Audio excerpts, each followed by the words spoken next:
बच्चों, आज हम एक नया विषय करने जा रहे हैं जिसका नाम है उपवाक्य, जिसे अंग्रेजी में कहा जाता है क्लॉजेस। तो ये उपवाक्य क्या होते हैं? चलिए वाक्य से आरंभ करते हैं और फिर उपवाक्य की ओर बढ़ते हैं। वाक्य, मैं एक वाक्य ले रही हूँ। मैंने एक कंबल खरीदा जो काले रंग का है। ये एक वाक्य है। लेकिन जब इस वाक्य को मैं दो भागों में बांट देती हूँ, मैंने एक कंबल खरीदा जो काले रंग का है, इसे दो भागों में बांटा है, तो ये दोनों जो भाग हैं ये क्या कहलाते हैं? उपवाक्य कहलाते हैं। ठीक है। जब एक वाक्य को दो भागों में बांटा जाता है तो उन दोनों भागों को क्या कहा जाता है? उपवाक्य कहा जाता है। चलिए उपवाक्य की परिभाषा समझने का प्रयास करते हैं। यदि किसी एक वाक्य में एक से अधिक समापिकाएं क्रियाएं होती हैं तो वह वाक्य उपवाक्य कहलाता है। अब पूरा सेंटेंस हमने एक उदाहरण से समझने का प्रयास करते हैं। नीचे देखते हैं, राम ने कहा कि वह दिल्ली जाएगा। अब ये पूरा वाक्य है लेकिन इसमें दो क्रियाएं दी हुई हैं। जब हम इसे दो भागों में बांटते हैं, राम ने कहा वह दिल्ली जाएगा, ये दोनों को अलग अलग भागों में बांट दिया गया है। तो राम ने कहा, इसके अंत में कौन सी समापिका क्रिया दिया गई है? कहा। और वह दिल्ली जाएगा, इसके अंत में कौन सी समापिका क्रिया है? जाएगा। तो ये दोनों अंत में एक वाक्य में एक से अधिक समापिकाएं क्रिया दी जाती हैं तो वो क्या कहलाता है? उपवाक्य कहलाता। तो यहाँ पर दो क्रियाएं दी गई हैं लेकिन अंत में दी गई हैं, इसे समापिका क्रिया कहेंगे। तो कहा भी क्या है? क्रिया है, और जाना भी एक क्रिया है। तो आप क्या कहेंगे? यदि किसी वाक्य में एक से अधिक समापिकाएं क्रियाएं होती हैं तो वह वाक्य उपवाक्य कहलाता है। इसमें दो क्रियाएं दी गई थी, इसीलिए इन दोनों को अलग अलग क्या कहा जाएगा? उपवाक्य। आप ये भी देखेंगे कि इसे हमने किससे जोड़ा है? दोनों उपवाक्यों की योजक के द्वारा जोड़ा गया है। क्लियर? इन उपवाक्यों में से जो वाक्य का केंद्र होता है उसे मुख्य या प्रधान उपवाक्य कहते हैं। अब इस उपवाक्य को देखें, अगर हम देखते हैं इसमें मुख्य केंद्र बिंदु कौन सा है? राम ने कहा। किसने कहा? राम ने। तो मुख्य केंद्र बिंदु कौन है? राम। तो इसे मुख्य या प्रधान उपवाक्य कहते हैं। ठीक है। जो मेन होगा उसे मुख्य या प्रधान उपवाक्य कहेंगे, और जो बाद का दिया होगा उसे हम क्या कहेंगे? गौण या आश्रित उपवाक्य। उसे क्या कहेंगे?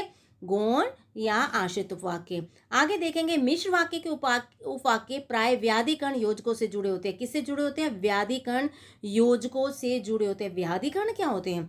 दो तरह के योजक चिन्ह होते हैं, एक समान अधिकरण, एक होते हैं व्याधिकरण। समान अधिकरण में संयुक्त वाक्य जो आप करते हैं उन्हें हमेशा समान अधिकरण योजकों द्वारा जोड़ा जाता है, और जो मिश्र वाक्य होते हैं उन्हें हमेशा व्याधिकरण योजकों से जोड़ा जाता है। मैं समान अधिकरण का भी एक एग्जाम्पल ले लेती हूँ, उदाहरण लेते हैं। राम खेल रहा है और श्याम नाच रहा है। ये और लगाया है, ये समान अधिकरण योजक है। लेकिन हम यहाँ देखें, ये है राम ने कहा कि वह दिल्ली जाएगा, इसमें समान अधिकार नहीं है। ठीक है। तो ये किसी के द्वारा जोड़े गए हैं? कि व्याधिकरण योजक द्वारा, जो समान अधिकरण नहीं होते। ठीक है। दोनों का अलग अलग अर्थ नहीं निकलता। संयुक्त वाक्य में दोनों अलग अलग वाक्य जो होते हैं वो अपना अर्थ देते हैं। संयुक्त वाक्य में उपवाक्य नहीं होते। मिश्र वाक्य को जब दो भागों में बांटा जाता है तो उनके जो दो भाग होते हैं वे दोनों ही अलग अलग उपवाक्य कहलाते हैं। समझ आ गया होगा। आगे देखते हैं, आश्रित उपवाक्य। मैंने एक बोला था कि एक प्रधान या मुख्य उपवाक्य होता है, दूसरा होता है गौण या आश्रित उपवाक्य। तो आश्रित जो हम करने जा रहे हैं, आश्रित उपवाक्य तीन प्रकार के होते हैं। आश्रित उपवाक्य को आगे हम तीन भागों में बांटते हैं। मुख्य या प्रधान को नहीं बांटते, बल्कि आश्रित या जो हमारा गौण होता है उसे हम तीन भागों में बांटते हैं। संज्ञा उपवाक्य, विशेषण उपवाक्य और क्रिया विशेषण। संज्ञा उपवाक्य क्या होते हैं? जो उपवाक्य मुख्य उपवाक्य की संज्ञा या संज्ञा पद के स्थान पर प्रयुक्त होते हैं। जो उपवाक्य मुख्य जो उपवाक्य होगा उसकी संज्ञा या संज्ञा पदबंध। संज्ञा पदबंध क्या होता है? जब पदों का समूह होता है, जैसे कि राम ने कहा। राम भी पद है, ने भी पद है, कहा भी पद है। ठीक है। ये सारा का सारा समूह इकट्ठा किसके बारे में बता रहा है? राम के बारे में। तो ये संज्ञा पदबंध हो गया। तो संज्ञा पदबंध के स्थान पर जो प्रयुक्त होते हैं उन्हें क्या कहा जाएगा? संज्ञा पदबंध के स्थान पर प्रयुक्त होने वाले क्या कहलाएंगे? संज्ञा उपवाक्य कहलाएंगे। जैसे कि राम ने कहा कि हम लड़ाई नहीं चाहते, तो प्रधान कौन है इसमें? किसने कहा कि हम लड़ाई नहीं चाहते? राम ने कहा। तो राम क्या हो गया? प्रधान क्लॉज, जिसे हम मेन क्लॉजेस कहते हैं, मेन क्लॉज होगा। ठीक है। राम ने कहा, ये प्रधान है। और क्या नहीं चाहते वो? हम लड़ाई नहीं चाहते। राम के स्थान पर हम शब्द का प्रयोग किया गया है, संज्ञा के स्थान पर हम का प्रयोग किया गया है, तो हम लड़ाई नहीं चाहते ये क्या है, ये आपका आश्रित उपवाक्य है, सबॉर्डिनेट क्लॉज जिसे कहा जाएगा। क्लियर। तो आपका जो मेन होगा वो प्रधान उपवाक्य होगा, और जो उसके बाद दिया जाएगा कि, इसके बाद जो दिया जाएगा, योजक चिन्ह के बाद जो दिया जाएगा वो आश्रित उपवाक्य होगा। और ये आश्रित उपवाक्य देखेंगे आप किसके स्थान पर प्रयुक्त हुआ है, राम के स्थान पर प्रयुक्त हुआ है, तो ये संज्ञा उपवाक्य है। अगला एग्जाम्पल और देखते हैं। माँ की इच्छा थी। किसकी इच्छा थी, माँ की, तो ये प्रधान उपवाक्य है। और क्या इच्छा थी, उसका बेटा डॉक्टर बने। माँ प्रधान उपवाक्य है, और ठीक है, और उसका बेटा डॉक्टर बने, ये आश्रित या गौण उपवाक्य हैं। माँ, आपको पता है कि माँ बच्चे का पालन करती हैं, पोषण करती हैं, उसके ध्यान रखती हैं। तो माँ क्या है, एक जो सेवा करने वाली, अपनी औलाद को पालने वाली कहा जाए तो एक जाति है जो अपने बच्चों का ध्यान रखती है, तो ये संज्ञा के अंतर्गत आती है। राम ने कहा, राम संज्ञा के अंतर्गत आता है। तो माँ की इच्छा थी, ये प्रधान उपवाक्य है। और जो बताया गया है आश्रित या गौण उपवाक्य है, उसका बेटा डॉक्टर बने, ये आश्रित या गौण उपवाक्य है। तो आप कहेंगे कि संज्ञा उपवाक्य की पहचान कैसे होगी, कि माँ की इच्छा थी, संज्ञा के स्थान पर प्रयुक्त होने वाले आप कहेंगे कि वो तो सर्वनाम होते हैं, लेकिन जो उपवाक्य मुख्य उपवाक्य की संज्ञा या संज्ञा पदबंधों के स्थान पर प्रयुक्त होंगे, अब ये संज्ञा के स्थान पर क्या प्रयुक्त हुए, उसका बेटा डॉक्टर बने, हम लड़ाई नहीं चाहते, उसके स्थान पर प्रयुक्त किए गए हैं, वो क्या कहलाएंगे, संज्ञा उपवाक्य। लेकिन इसकी पहचान का एक अन्य और तरीका है जिसको आप पहचान कर आसानी से कर लेंगे। संज्ञा वाक्य का प्रारंभ की से होता है। संज्ञा वाक्य का प्रारंभ, यहाँ उपवाक्य आना चाहिए। संज्ञा उपवाक्य का प्रारंभ हमेशा की से होता है। ठीक है, जैसा मैं एक ले लेती हूँ। सुभाष चंद्र बोस ने कहा कि तुम मुझे खून दो, मैं तुम्हें आज़ादी दूंगा।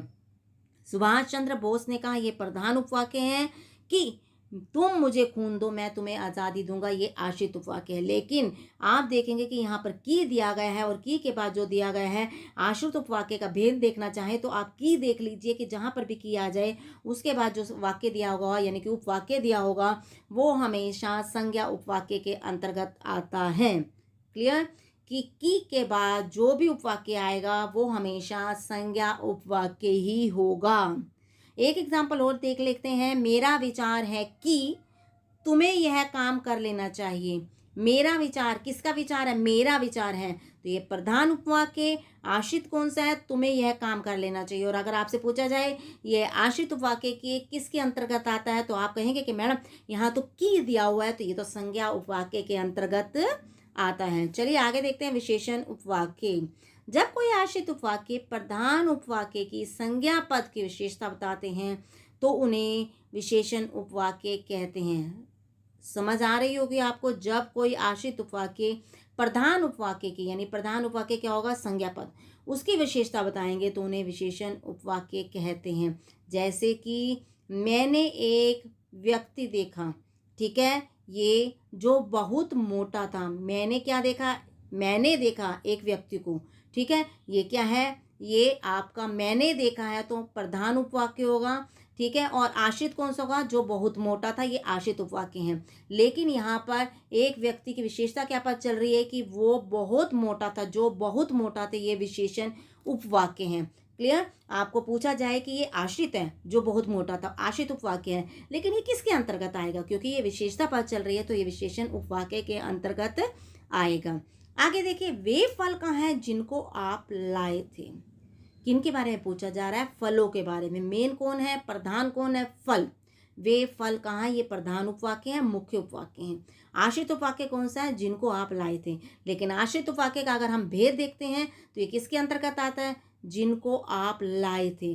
फलों की विशेषता क्या है कि उनको कोई ना कोई, यानी कि माता जी, पिताजी, या छोटा भाई या बड़ा भाई जो अपनी पहली बार कमाई से लाया है तो उसे बड़े अच्छे लग रहे हैं, या माता जी लाए या पिताजी लाए हैं, कोई भी लाए, ठीक है, तो ये उनकी विशेषता क्या है कि उनको बड़े प्यार से माताजी या पिताजी या भाई लेकर आए हैं, तो ये उनकी विशेषता है। तो ये विशेषण उपवाक्य के अंतर्गत आएंगे। अगला देखते हैं, जिस लड़के ने नीली कमीज पहनी है उसे बुलाइए। किसे बुलाने के लिए, उसे बुलाने के लिए कहा गया है। ये प्रधान उपवाक्य है, लेकिन प्रधान ये नहीं होता कि शुरू में दिया जाएगा, कई बार अंत में भी होंगे। उसे बुलाइए, उसे बुलाने के लिए कहा गया है प्रधान उपवाक्य। आश्रित उपवाक्य कौन सा? जिस लड़के ने नीली कमीज पहनी है। आश्रित उपवाक्य का ये भेद किसके अंतर्गत आएगा? उसकी विशेषता पता चल रही है उस लड़के की कि उस लड़के ने नीली कमीज पहन रखी है। किस रंग की? नीले रंग की। बाकी सब ने स्कूल में यूनिफॉर्म है वाइट सफ़ेद, लेकिन उस लड़के ने नीली कमीज पहन रखी है, तो ये उसकी विशेषता है। तो आप यहाँ विशेषण उपवाक्य के अंतर्गत आएगा। अगला हम एक में उदाहरण अपनी तरफ से लेती हूँ। कक्षा में जिसने सर्वाधिक अंक पाए वह मेरा मित्र है। कक्षा में जिसने सर्वाधिक अंक पाए वह मेरा मित्र है। अब वह मेरा मित्र है, ये वह बता रहे हैं कि अपने बारे में बता रहा है कि वो मेरा दोस्त है। ये प्रधान उपवाक्य हो गया। लेकिन आश्रित कौन सा हो गया?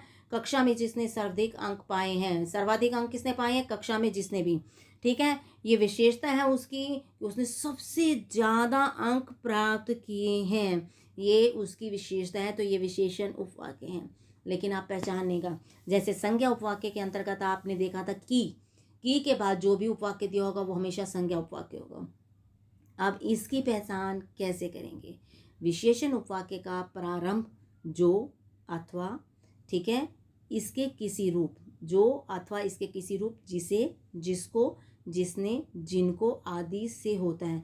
ये हमेशा किससे आरंभ होंगे? जो, जिसे, जिसको, जिसने, जिनको। अगर हम एक पहला एग्जाम्पल देखते हैं तो उसमें दिया गया था जो बहुत मोटा था। जो से आरंभ हो गया, बहुत मोटा क्या हो गया? विशेषण उपवाक्य। ठीक है, जिनको आप लाए थे, जिनको आ गया इसमें, ये विशेषण उपवाक्य। जिस लड़के ने, जिस आ गया तो ये विशेषण उपवाक्य। जहाँ पर ये, ठीक है, आरंभ होते हैं, जहाँ से ये उपवाक्य आरंभ होंगे, जिसे, जिसको, जिसने, जिनको आदि से आरंभ होंगे, तो ये क्या होंगे? विशेषण उपवाक्य होंगे। ठीक है, जैसे कि मैंने लिया था कक्षा में जिसने, जिसने आ गया फिर, ठीक है, कक्षा में जिसने सर्वाधिक अंक पाए, तो जिसने आ गया तो ये क्या हो गया? उसकी विशेषता हो गई। तो जहाँ पर भी जिसने, जिसको, जिसे और जिनको से जो आरंभ होंगे उपवाक्य, वो विशेषण उपवाक्य कहलाएंगे। समझ आ गई होगी। आगे देखते हैं क्रिया विशेषण उपवाक्य। जो आश्रित उपवाक्य प्रधान उपवाक्य की क्रिया की विशेषता बताएं उसे क्रिया विशेषण उपवाक्य कहते हैं। क्लियर? जो आश्रित उपवाक्य प्रधान उपवाक्य ने जो काम किया है उसकी विशेषता बताएंगे तो उसे विशेषण उपवाक्य कहते हैं। ये प्राय क्रिया का काल, स्थान, ठीक है, रीति, परिमाण, कारण आदि का सूचक क्रिया विशेषण के द्वारा प्रधान वाक्य से जुड़े रहते हैं। किसके द्वारा? काल, समय, स्थान, ठीक है, प्लेस, रीति, ढंग, परिमाण और कारण, क्या रीज़न है उसका, आदि के सूचक क्रिया विशेषणों के द्वारा जुड़े रहते हैं। इनके बारे में पता चलेगा। तो जैसे कि एग्जाम्पल, यदि मैंने परिश्रम किया होता तो अवश्य सफल होता, यानी कि उसकी क्रिया क्या नहीं की, उसने परिश्रम नहीं किया, ठीक है, और क्रिया की विशेषता क्या है, वो सफल नहीं हुआ। एक एग्जाम्पल बहुत आसान है जिससे आपको बिल्कुल कंसेप्ट क्लियर हो जाएगा। जब मैं छोटा था तब खूब साइकिल चलाता था। ठीक है, साइकिल चलाना उसकी क्रिया है, लेकिन उस क्रिया की विशेषता क्या है कि अब वो बड़ा हो गया है, अब साइकिल नहीं चलाता। जब वो छोटा था तब साइकिल चलाता था। विशेषता क्या? छोटे होने पर। ठीक है, क्रिया क्या करता था? खूब साइकिल चलाता था, ये क्रिया है। और उसकी विशेषता क्या है कि जब वह छोटा था। ठीक है, जब वह छोटा था, जब मैं छोटा था, ये क्रिया विशेषण उपवाक्य कहलाएगा। क्लियर? मैं एक एग्जाम्पल और लेती हूँ। जैसे पिताजी कहते हैं मैं वैसे ही करता हूँ। क्या कहते हैं? जैसे पिताजी कहते हैं, उसकी विशेषता वैसा ही करता हूँ, वैसा ही वह काम करता है। ठीक है, वैसा ही करता है, ये उसकी क्रिया है। और विशेषता क्या है उसकी कि उसके जैसे पिताजी कहते हैं कि आप काम कर लो, तो वैसे के वैसा ही वह करता है। मैं वैसा ही करता हूँ, ये क्रिया करता है काम करने का, लेकिन काम कैसे करता है? जैसे उसके पिताजी उसे समझाते हैं या कहते हैं। तो ये क्रिया विशेषण कौन सा होगा? जैसे पिताजी कहते हैं। तो जहाँ ये याद रखिएगा कि जहाँ पर भी जब, जैसे, जहाँ शब्द आ जाएंगे तो उसके साथ जो आएंगे, उसके बाद वाले जो होंगे, वो हमेशा क्रिया विशेषण उपवाक्य होंगे।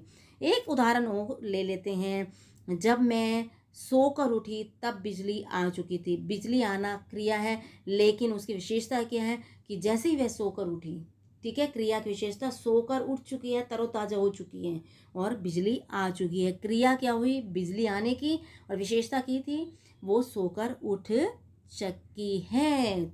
ओके, वो सोकर उठ चुकी हैं। तो आपको समझ ही आ गए होंगे उपवाक्य के दो भेद होते हैं, प्रधान उपवाक्य, आश्रित उपवाक्य। आश्रित उपवाक्य 3 प्रकार के होते हैं, संज्ञा विशेषण, क्रिया विशेषण। और संज्ञा उपवाक्य देखने के लिए आपको पता चल जाएगा जब भी कोई उपवाक्य की के बाद जो दिए होंगे वो हमेशा संज्ञा उपवाक्य होंगे, और जो किसके बाद दिए होंगे, जिसे, जिसको, जिसने, जिनको आदि के बाद दिए होंगे वो हमेशा विशेषण उपवाक्य होंगे। और जो भी, जब, जैसा, जहाँ के बाद दिए होंगे वहाँ पर क्रिया विशेषण उपवाक्य होगा। क्लियर? धन्यवाद।